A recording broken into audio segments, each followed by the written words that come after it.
नमस्कार, आवाज समाचार देख रहे हैं। यहाँ पर आपके साथ मैं हूं स्मिता विशाल। वक्त हो गया 5 बजे की तमाम अहम और बड़ी खबरों का, जिस पर करेंगे नजर। लेकिन उससे पहले नजर इस वक्त की हेडलाइंस पर। अतीक अहमद का बेटा और उमेश पाल हत्याकांड का आरोपी असद अहमद एनकाउंटर में ढेर। शूटर गुलाब भी मारा गया। उमेश पाल के परिवार ने कहा इंसाफ मिला। सीएम योगी डिप्टी सीएम मौर्य ने एसटीएफ को दी शाबाशी। विपक्षी नेताओं को जोड़ने की मुहिम पर नीतीश। दिल्ली में लेफ्ट नेता सीताराम येचुरी और डी राजा से की मुलाकात। इधर अमित शाह से मिले जीतनराम मांझी। वीकली एक्सपायरी के दिन बाजार में आखिरी घंटे में रिकवरी। सेंसेक्स निफ्टी लगातार 9वें दिन बढ़त पर बंद। बैंकिंग शेयरों में अच्छी खरीदारी। आईटी इंडेक्स 2% से फिसल कर बंद। टीसीएस की तरह ही इन्फोसिस ने भी किया निराश। मार्जिन, रेवेन्यू और नेट प्रॉफिट अनुमान से कम। FY24 के लिए रेवेन्यू ग्रोथ गाइडेंस भी घटाई। कोरोना के नए मामलों की डराने वाली रफ्तार। 24 घंटे में 10,000 से ज्यादा मरीज। दिल्ली में 1150 केस। एम्स में मास्क पहनना अनिवार्य। बेमौसम बारिश के बाद भीषण गर्मी की मार। अगले 5 दिनों तक रहेगा हीट वेव का प्रहार। दिल्ली, पश्चिम बंगाल, ओडिशा, मध्य प्रदेश में स्कूल बंद। नए तेवर और कलेवर में लैम्बोर्गिनी की नई उरूज एस लॉन्च। एक्स शोरूम कीमत है 4.118 करोड़ रुपए से शुरू। 1 घंटे में पूरा 305 किलोमीटर का सफर। खबरों की शुरुआत करेंगे उमेश पाल हत्याकांड का आरोपी अतीक अहमद के बेटे असद अहमद से और शूटर गुलाम से, जिसको यूपी एसटीएफ ने एनकाउंटर में मार गिराया है। उमेश पाल हत्याकांड के बाद से दोनों ही फरार चल रहे थे। उत्तर प्रदेश के झांसी शहर में ये मुठभेड़ हुई। इस एनकाउंटर को अंजाम दिया। दोनों के पास विदेशी हथियार भी बरामद हुए थे। एसटीएफ ने इस पूरी घटनाक्रम को अंजाम दिया। दोनों पर फरारी के बाद से 5-5 लाख रुपए का इनाम का ऐलान किया गया था और आज एसटीएफ ने मुठभेड़ के दौरान इन दोनों को ही ढेर कर दिया। आज काफ़ी मेहनत के बाद एसटीएफ की टीम ने फाइनली इनको ट्रैक डाउन करने में इनको सफलता प्राप्त हुई। हमें पहले से जानकारी थी कि इनके पास सोफिस्टिकेटेड वेपन्स हैं, तो एसटीएफ टीम पूरी तैयारी के साथ थी। और झांसी में आज जो मुठभेड़ हुई है, इसमें असद और गुलाम, जो इस घटना के प्रमुख शूटर्स थे, वो मारे गए हैं। इस घटना को पूरे देश ने लगभग लाइव देखा था, क्योंकि सीसीटीवी फुटेजेस उपलब्ध थे। और किस तरह से इस पूरे गैंग ने कार्रवाई की थी। ऐसे व्यक्ति को जो उनके खिलाफ गवाह था और उसको पुलिस की सिक्योरिटी प्राप्त थी, 2 गनर्स थे, उसको तथा उसके दोनों गनर्स को मार दिया था। ऐसे व्यक्ति को पकड़ना बहुत आसान नहीं था, लेकिन फाइनली आज ट्रैक डाउन करके इनके साथ जो इनकाउंटर हुआ उसमें दोनों मारे गए। तो वह इनकाउंटर पर उत्तर प्रदेश पुलिस ने प्रेस कॉन्फ्रेंस करके घटना की विस्तार से जानकारी दी। सरकार शुरू से ही जीरो टॉलरेंस की नीति ऐसे माफियाओं और दुर्दांत अपराधियों के प्रति एक विशेष अभियान छेड़ रखा है। सूचना के आधार पे जब कुछ लोगों को इंटरसेप्ट किया गया, तो उस दौरान दोनों तरफ से गोलियां चली और उस पुलिस ऑपरेशन में अभियुक्त मुठभेड़ में घायल हुए तथा बाद में उनकी मृत्यु हो गई। दूसरी तरफ यूपी एसटीएफ और पुलिस की इस कार्रवाई की तारीफ सीएम योगी और डिप्टी सीएम केशव प्रसाद मौर्य ने की। केशव प्रसाद मौर्य ने इसे ऐतिहासिक बताया और कहा कि अब साफ हो गया है कि यूपी में अपराधियों का युग समाप्त हो गया है। इस प्रकार का अपराध करने वाले को यहाँ आज संदेश गया है कि ये नए भारत का नया उत्तर प्रदेश है। अगर यहाँ अपराध करोगे तो कोई बचा नहीं पाएगा, सजा भुगतनी पड़ेगी। और वह सजा 2 ही रास्ते होते हैं, या तो वह कोर्ट में सरेंडर करते, पुलिस पैरवी के आधार पर उनको फांसी के फंदे तक पहुंचाने का काम होता, अन्यथा पुलिस जब पकड़ने जाएगी और पुलिस पर गोली चलाएंगे तो पुलिस ने जवाबी कार्रवाई की है। आज वह दोनों हत्यारे मुठभेड़ में ढेर हुए। तो मुख्तार अंसारी भी डरा हुआ है, क्या कहेंगे? देखिए, जो अपराध करे उसे डरना चाहिए, लेकिन जो जेल में है वो कोर्ट में जाएगा। जो कोर्ट में जाएगा, कोर्ट जो सजा सुनाएगी उसके हिसाब से उसको सजा दिलाने का काम किया जाएगा। लेकिन अपराध करने वाले अब ये समझ लें कि अपराधियों का संरक्षण करने वाली समाजवादी पार्टी की सरकार अब उत्तर प्रदेश में नहीं है, भारतीय जनता पार्टी की योगी आदित्यनाथ जी के नेतृत्व वाली सरकार। इधर एनकाउंटर पर अब सियासत भी शुरू हो गई है। समाजवादी पार्टी के नेता अखिलेश यादव ने कहा है कि झूठे एनकाउंटर करके भाजपा सरकार सच्चे मुद्दों से ध्यान भटकाना चाह रही है। भाजपाई कोर्ट में विश्वास नहीं करते। आज के और हालिया एनकाउंटरों की भी गहन जांच पड़ताल हो व दोषियों को छोड़ा ना जाए। सही गलत के फैसलों का अधिकार सत्ता का नहीं होता है। इसके अलावा इस मुठभेड़ पर एआईएमआईएम के चीफ असदुद्दीन ओवैसी ने भी संविधान और कानून का एनकाउंटर इस एनकाउंटर को बताया है। ये कानून की धज्जियां उड़ रही, एनकाउंटर नहीं। तुम कॉन्स्टिट्यूशन का एनकाउंटर करना चाहते हो। तुम रूल ऑफ लॉ को कमजोर करना चाहते हो। फिर कोर्ट किस लिए है, अदालत किस लिए है, सीआरपीसी, आईपीसी किस लिए है, जजेस किस लिए है, पब्लिक प्रोसिक्यूटर किस लिए है? अगर तुम फैसला करोगे कि गोली से इंसाफ करेंगे तो फिर बंद कर दो अदालतों को। जजेस क्या काम करेंगे फिर? और इन सब के बीच असद के एनकाउंटर को उमेश पाल के परिवार ने इंसाफ बताया। उनकी मां और पत्नी ने कहा कि उन्हें सीएम योगी पर पूरा भरोसा था और जो हुआ है बहुत अच्छा हुआ है। तो मैं माननीय मुख्यमंत्री जी को धन्यवाद देती हूँ जो उन्होंने आज इतना बड़ा फैसला को अंजाम दिया। उन्होंने जो किया है बहुत अच्छा किया है। उन्होंने अपनी बेटी का सुहाग के कातिलों को सजा दिलाई। मैं उनका बार बार आभार व्यक्त करूंगी कि वो पिता समान सब है। उन्होंने जो किया बहुत अच्छा किया है। अतीक अहमद के लिए आज का दिन बेहद मुश्किलों भरा रहा। एक तरफ यूपी एसटीएफ ने उनके बेटे असद अहमद को एनकाउंटर में ढेर कर दिया, तो वहीं दूसरी तरफ कोर्ट ने अतीक के 7 दिनों की रिमांड भी मंजूर कर ली। पुलिस ने कोर्ट से पूछताछ के लिए 7 दिनों की रिमांड मांगी थी, जिसे कोर्ट ने मंजूर कर लिया। बताया जा रहा है कि पेशी के दौरान बेटे के एनकाउंटर की बात सुनकर अतीक अहमद कोर्ट में ही बेहोश हो गया। तो वहीं बेटे के एनकाउंटर पर अतीक ने कहा है कि यह सब कुछ मेरी वजह से हुआ है। और अब बात करेंगे विपक्षी एकता की, जहां मुलाकातों का दौर लगातार जारी है। दिल्ली दौरे पर अब नीतीश कुमार का सियासी मुलाकातों का दौर भी चल रहा है। आज नीतीश ने वाम दलों के नेताओं के साथ मुलाकात की। सीपीआई के महासचिव डी राजा और सीपीएम के महासचिव सीताराम येचुरी आज उनसे मिलने के लिए पहुंचे थे। मुलाकात के बाद डी राजा ने कहा कि नीतीश कुमार धर्मनिरपेक्ष दलों को साथ लाने की कोशिश का समर्थन करते हैं।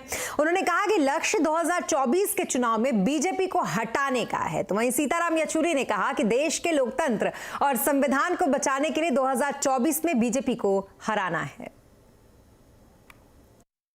हमारी पार्टी और वामपंथियों की रुझान हर समय रही है कि जितने धर्मनिरपेक्ष ताकतें हैं, जनवादी पार्टियां हैं, सबको इकट्ठा होने की जरूरत है। आज अपने देश को, संविधान को और जनतंत्र को बचाना, और इसके लिए बीजेपी और इस सरकार को हराने की जरूरत है 2024 के चुनाव में।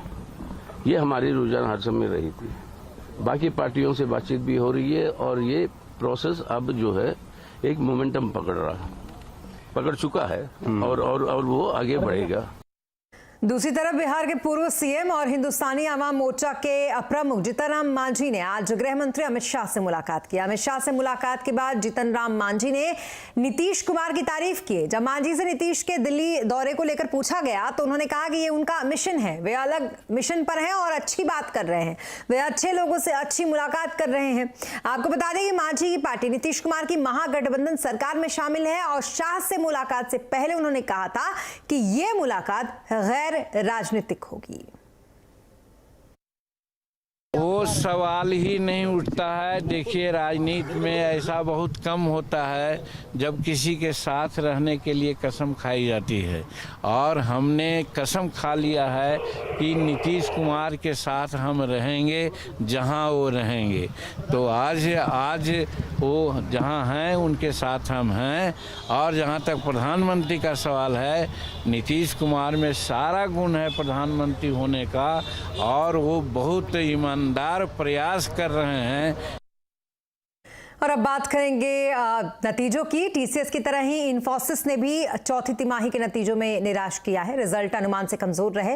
नेट प्रॉफिट मार्जिन रेवेन्यू उम्मीद के मुताबिक नहीं रहे। इस तिमाही में कंपनी का नेट प्रॉफिट 6,128 करोड़ रुपए का रहा। रेवेन्यू 37 16,441 करोड़ रुपए का रहा। एबिट यानी कि earning before interest and tax 7,877 crore रुपए का रहा है कंपनी का। मार्जिन 21% का रहा। तो वहीं कंपनी ने FY24 के लिए रेवेन्यू ग्रोथ गाइडेंस भी अपना घटाया है। We had an excellent full-year performance in financial year 2023 with a growth of 15.4% in constant currency. Our digital business grew at 25.6%, now being 62.9% of our overall revenue. And our core services grew as well at 1.9%. We had 95 large deals with a value of $9.8 billion for the year, 40% of which were net new. Our operating margin for the full year was at 21%, and our attrition has continued to decline in each quarter of the year, including in Q4. और अब बात करते हैं बाजार की, जहां weekly expiry के दिन बाजार में आखिरी घंटे में रिकवरी रही। सेंसेक्स निफ्टी लगातार 9वें दिन बढ़त पर आज बंद हुए। सेंसेक्स 38 अंक चढ़कर 60,431 पर बंद हुआ, तो वहीं निफ्टी 16 अंक चढ़कर आज 17,828 पर बंद हुआ। आज टीसीएस के नतीजों के बाद आईटी इंडेक्स 2% से ज्यादा फिसल कर बंद हुआ। इस बीच बाजार का हाल समझने के लिए चलते हैं यतिन के पास। यतिन, बताएं क्या कुछ हाईलाइट्स रहे आज के बाजार के? देखिए, आज अगर हम बाजार की बात करें तो 9वां दिन था जब बाजार गेंस के साथ बंद हुआ। इनफैक्ट डेज लो से लगभग 100 पॉइंट की रिकवरी हमने बाजार में देखी, क्योंकि आईटी स्टॉक्स में ज्यादा प्रेशर बन रहा था। इनफैक्ट आज टॉप लूजिंग सेक्टर आईटी था, क्योंकि टीसीएस के कमजोर नतीजों के बाद पूरा का पूरा आईटी पैक आज लाल निशान के साथ बंद हुआ। ऑब्वियसली अगर हम तेजी की बात करें तो बैंकिंग सेक्टर ने बहुत बड़ा सपोर्ट आज बाजार को प्रदान किया। पीएसयू बैंक्स और प्राइवेट बैंक्स दोनों में ही खरीदारी देखी गई, और इसके अलावा रियल एस्टेट शेयरों में भी आपको अच्छी खासी तेजी देखने को मिली।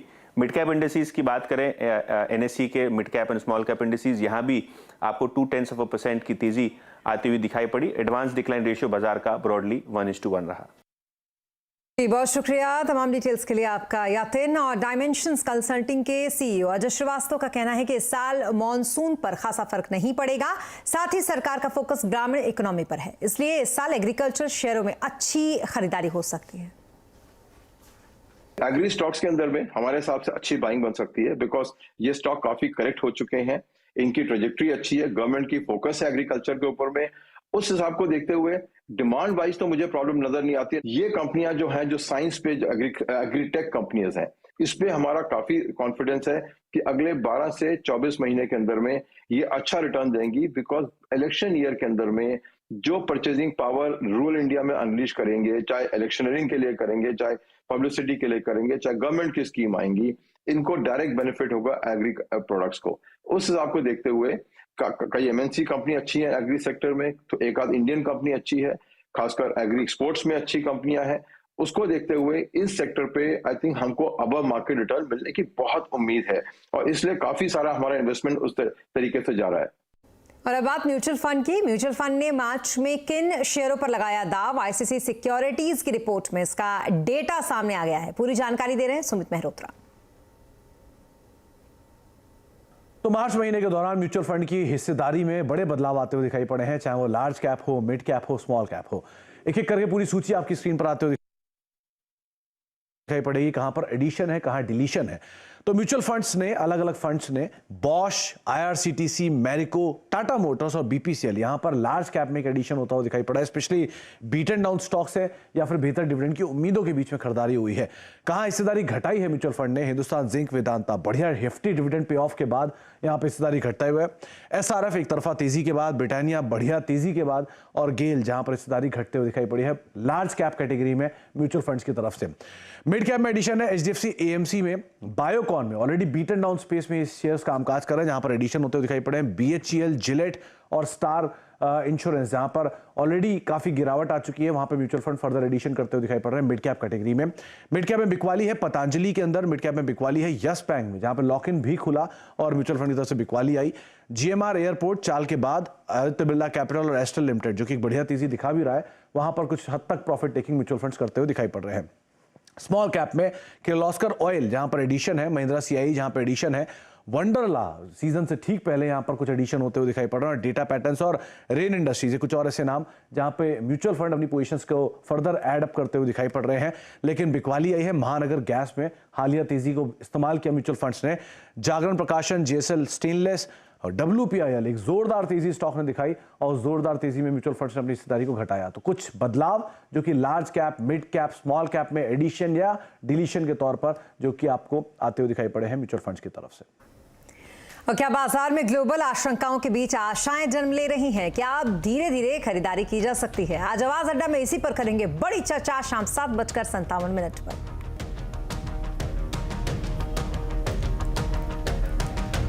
और अब बात हीट वेव्स की, वो इसलिए क्योंकि बेमौसम बारिश के बाद अब तेज गर्मी से लोग बेहाल हैं। मौसम विभाग ने अगले 5 दिन देश के कई हिस्सों में हीट वेव की चेतावनी जारी की है। भीषण गर्मी के कारण दिल्ली, पश्चिम बंगाल, ओडिशा से लेकर मध्य प्रदेश में स्कूल बंद कर दिए गए हैं। डिटेल लेते हैं इस खबर पर रचना उपाध्याय से, वो इस वक्त हमारे साथ है। रचना, बताएं जरा, प्रचंड गर्मी की चेतावनी और मौसम विभाग की तरफ से क्या कुछ कहा गया है इसको लेकर?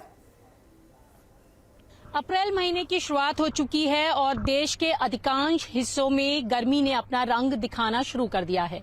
मौसम विभाग के अनुसार उड़ीसा और पश्चिम बंगाल में हीट वेव की शुरुआत हो गई है, जो कि 15 से 16 अप्रैल तक चलेगी। साथ ही मौसम विभाग ने यह भी संभावना जताई है कि आने वाले 5 दिनों में 2 से 4 डिग्री तापमान बढ़ सकता है। ऐसे में और भी ज्यादा गर्मी का सामना लोगों को करना पड़ेगा। बात दिल्ली NCR की करें तो फिलहाल जो तापमान है वो 34 से 35 डिग्री है, लेकिन आने वाले दिनों में ये तापमान बढ़कर 38 डिग्री हो जाएगा और आने वाले रविवार तक 40 डिग्री तापमान रहने की संभावना और पूर्वानुमान भी मौसम विभाग की तरफ से जताया गया है। तो जिस तरीके से लगातार गर्मी बढ़ रही है वो लोगों के लिए कहीं ना कहीं परेशानी का सबब बन रही है। और मौसम विभाग का ये भी कहना है कि दिल्ली NCR में 1-2 दिन में हल्के बादल भी छाए रह सकते हैं। तो अब देखना होगा कि लोगों को इस गर्मी से आखिरकार कब तक राहत मिलती है। बहुत शुक्रिया तमाम डिटेल्स के लिए आपका रचना। ब्रेक के बाद एक बार फिर आपका स्वागत है और अब बात कोरोना की। देश में एक बार फिर से कोरोना तेजी से फैलता हुआ नजर आ रहा है। बीते 2 दिनों में कोरोना के मामले डबल हो गए हैं। पिछले 24 घंटे में 10,000 से ज्यादा नए मरीज मिले हैं। देश में एक्टिव मरीजों की संख्या 45,000 के करीब पहुंच गई है। राजधानी दिल्ली की अगर बात करें तो यहां पर बीते एक दिन में कोरोना के 1,149 नए मामले सामने आए हैं। इसके बाद यहां पॉजिटिविटी रेट 23.8% हो गई है। दिल्ली एम्स ने सभी कर्मचारियों के लिए मास्क अनिवार्य कर दिया है, तो वहीं उत्तर प्रदेश में भी सभी हॉस्पिटल्स में मास्क जरूरी कर दिया गया है। कोरोना के लगातार बढ़ते नंबर्स के बीच आपके लिए कितनी चिंता की बात है? वैक्सीन से लेकर सावधानियों तक क्या क्या आपको रखना है ख्याल? देखिए आज का कंज्यूमर अड्डा शाम 5:57 पर। और अब बात लैम्बोर्गिनी की। लैम्बोर्गिनी ने आज भारत में अपनी नई कार उरूज S को लॉन्च कर दिया। उरूज S परफॉर्मेंस स्पोर्ट्स SUV है। लैम्बोर्गिनी ने उरूज परफॉर्मेंस वेरिएंट के बाद ये दूसरा वेरिएंट लैम्बोर्गिनी उरूज S लॉन्च किया है। उरूज S 305 किलोमीटर प्रति घंटे की रफ्तार से चलने वाली एक स्पोर्ट्स SUV है। इसकी कीमत 4.18 करोड़ रुपए तय की गई है। ज्यादा जानकारी के लिए हमारे साथ जुड़ रहे हमारे संवाददाता संजय कुमार। संजय जी, बताए क्या कुछ है इस कार की खासियत? लैम्बोर्गिनी इंडिया ने अपनी परफॉर्मेंस स्पोर्ट्स SUV उरूज S लॉन्च कर दी है और इस गाड़ी की कीमत है 4 करोड़ 18 लाख रुपया। खासियत क्या है? खासियत है इसकी पावर, परफॉर्मेंस और एक प्रैक्टिकल स्पोर्ट्स SUV है। इंजन की बात करें तो इसमें 4 लीटर का V8 इंजन है जिसका पावर आउटपुट है 666 bhp। जी हाँ, और ये 3.5 सेकेंड में 100 किलोमीटर स्पीड छू लेती है और इसमें आराम से 4 लोग बैठकर सफर कर सकते हैं। और जो इसकी टॉप स्पीड है वो है 305 किलोमीटर। जी हाँ, और स्पोर्ट्स SUV होने के बावजूद भी जो इसमें बूट स्पेस है काफी ज्यादा, 600 से कहीं ज्यादा। और जो इसका ग्राउंड क्लियरेंस है मत पूछिए, क्योंकि जो इसका जो टायर का साइज है जो बेस मॉडल में मिलता है वो है 21 इंच। आप इससे 23 इंच तक करके जा सकते हैं। फिलहाल पिछले साल कंपनी लैम्बोर्गिनी इंडिया उरूज की 92 यूनिट बेची थी और इस साल कंपनी का कहना है कि वो ट्रिपल डिजिट में बेचेगी। और इसी के साथ इस बुलेटिन में फिलहाल इतना ही, लेकिन खबरों पर लगातार अपडेट के लिए आप बने रहें CNBC आवाज के साथ। नमस्कार।